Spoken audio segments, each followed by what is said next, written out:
हमारे साथ रहने का शुक्रिया। हम लोग बात कर रहे हैं पाकिस्तानी मईशत के ऊपर, लेकिन इस मौजू को आगे बढ़ाने से पहले हम चल के एक रिपोर्ट देखते हैं। हमारे इस्लामाबाद के नुमाइंदे साजिद गोंदल की रिपोर्ट है। अवाम को क्या तवक्कुआत हैं आने वाले इस बजट से, बजट 2010-2011 जो आने वाले, क्या तवक्को रखते हैं? महंगाई में कमी आएगी, एम्प्लॉयमेंट बढ़ेगी या नहीं? चल के मुख्तसर सी रिपोर्ट देखते हैं। माली साल 2010-11 का बजट जल्द ही पार्लियामेंट में पेश कर दिया जाएगा। वजीर आजम सैयद यूसुफ रजा गिलानी का कहना है कि अवामी हुकूमत गरीब नवाज बजट पेश करेगी, लेकिन अवाम हुकूमती और रियासती मामलात से लाताल्लुक दिखाई देते हैं और इन्हें आने वाले बजट से कोई तवक्कुआत नहीं। बजट में कभी आवाम को अहमियत नहीं दी गई।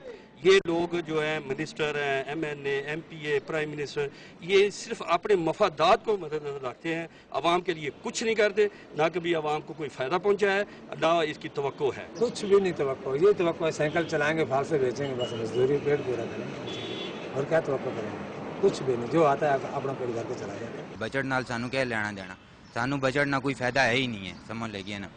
हर महीने बाद बजट आ जाना, सानू क्या फायदा? आटा कोई नहीं, चीनी कोई नहीं, बिजली कोई नहीं, पानी कोई नहीं। इनकी गवर्नेंस जो है वो इतनी गंदी है कि ये अपने मामलात को, अपनी एडमिनिस्ट्रेशन को बेहतर करने की बजाय ये मजीद टैक्स लगा के अवाम से अपने अखराजात पूरे करने के लिए जो पैसे इकट्ठे करने के चक्कर में रहते हैं, वो भी इन्होंने लूट मार ही करनी है। न जाने कब तक हमारे मिसाइल इसी तरह रहेंगे, आम आवाम इसी तरह जो है ना वो महंगाई के चक्कर से निकल भी पाएगी कि नहीं निकल पाएगी।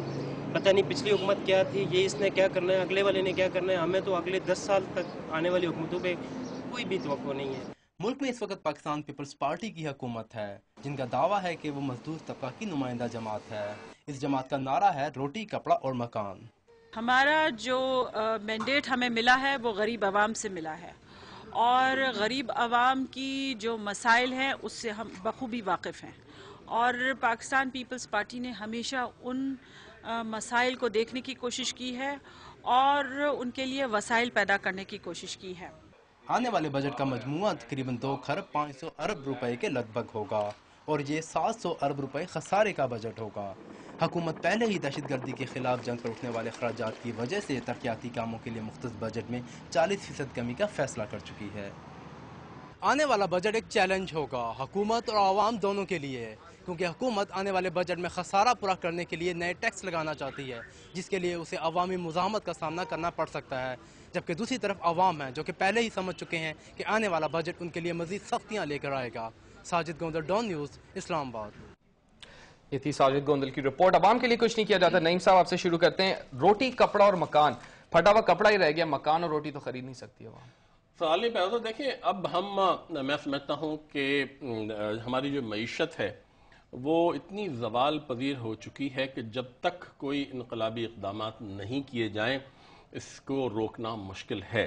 मुझे कोई तवक्को नहीं कि आवाम की तकालीफ में बेहतरी होगी। मुझे कोई उम्मीद नहीं कि हमारी जो कीमतें हैं, रोज़मर्रा अशिया की कीमतें, जिसमें खाने पीने की कीमतें शामिल हैं, जिसमें बस के किराए शामिल हैं, स्कूल की फीस शामिल है, गवर्नमेंट के इंटरमीडिएट, आज ही मुझे किसी गरीब औरत ने बताया कि उसके बेटे की फीस इम्तिहान की सेकेंड ईयर की 1800 रुपए। ये गवर्नमेंट का स्कूल जो गरीब तरीन इलाके में गरीब तरीन लोगों के लिए बात है।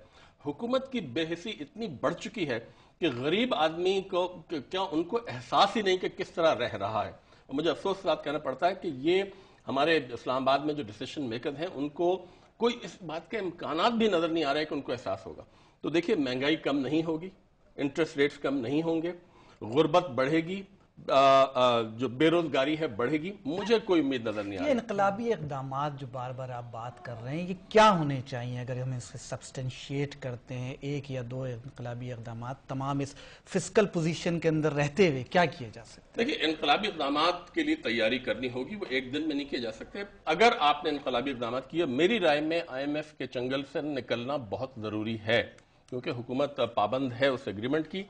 इसलिए इक़्तिसादी पॉलिसीज जो है उस एग्रीमेंट के तहत बनाई जा रही हैं। शाह साहब, नईम साहब कह रहे हैं इनकलाबी इक़दामात, इनकलाबी इक़दामात। बचपन से हम नारे सुनते हैं इनकलाबात के और सारी चीज़ों के, फिर घूम फिर के बात वहीं आ जाती है, we reach to square one के वहीं पर आ जाते हैं। क्या इक़दामात हो सकते हैं कि जिनसे एक आम आदमी को रिलीफ मिल सकता है? देखें, इस वक्त जो हुकूमत के सफ़ेद हाथी हैं तकरीबन 700 अरब रुपए का खसारा वो कर रहे हैं। تو ان کو تو کم از کم بند کریں، ان کو بیچیں، ان کو پرائیویٹائز کریں، ان کو ٹھیک کریں. جو بھی آپ نے وہاں پہ کوئی بہتر مینجمنٹ لائیں، گورننس کو بہتر کریں. یہ تو پہلا سٹیپ ہونا چاہیے نا کہ جو لیکیج ہو رہی ہے، جو سب طرف ہمیں خون نظر آ رہا ہے کرپشن کا اور مس مینجمنٹ کا، اس کو ختم کریں. تو یہ پہلا سٹیپ ہوگا. دوسرا سٹیپ یہ ہوگا کہ آپ آئی ایم ایف کو کہیں کہ مہربانی کرے، یہ پاکستان ہے اور اس کو آزادی ہونی چاہیے، فائنینشیل ساورینٹی ہونی چاہیے، اور آپ انٹرسٹ ریٹس کو کٹ کریں، سنگل ڈیجٹ میں لے کے آئیں تاکہ ہماری انڈسٹری چل سکے، ہمارا کاروبار چل سکے. 500 ارب کے نان پرفارمنگ لونز ہو چکے ہیں اور وہ بڑھتے چلے جا رہے ہیں، اور جب بھی یہ ہمارا انٹرسٹ ریٹ 15% سے اوپر جاتا ہے تو یہ ایک بچھاڑ ہو جاتی ہے نان پرفارمنگ لونز کی. اور دنیا 5-6%، انڈیا میں 6% پہ انٹرسٹ ریٹ چل رہا ہے، یورپ میں 1.5% پہ ہے، امریکہ میں بھی آلموسٹ 0 ریٹڈ چل رہے ہیں. تو یہاں 15-16% کا تو کوئی انٹرسٹ ریٹ کا جواز ہی نہیں بنتا اس ملک کے لیے جس کو آپ فرنٹ لائن سٹیٹ کہہ رہے ہیں، جس میں ایک جنگ ہو رہی ہے، وار آن ٹیرر آپ کر رہے ہیں. وہاں آپ نے اسٹیگنیٹنگ اکانومی کر دی ہے، اور وہ بھی جب ایک عالمی ریسیشن ہمارے سر پر جب ہے اس وقت کی آپ بات کر رہے ہیں. اور نہ کسی نے آپ کو سپورٹ کیا ہے. فرینڈز آف پاکستان کا اتنا ڈنڈورا پیٹا ہے، اس میں سے چوہا بھی نہیں نکلا.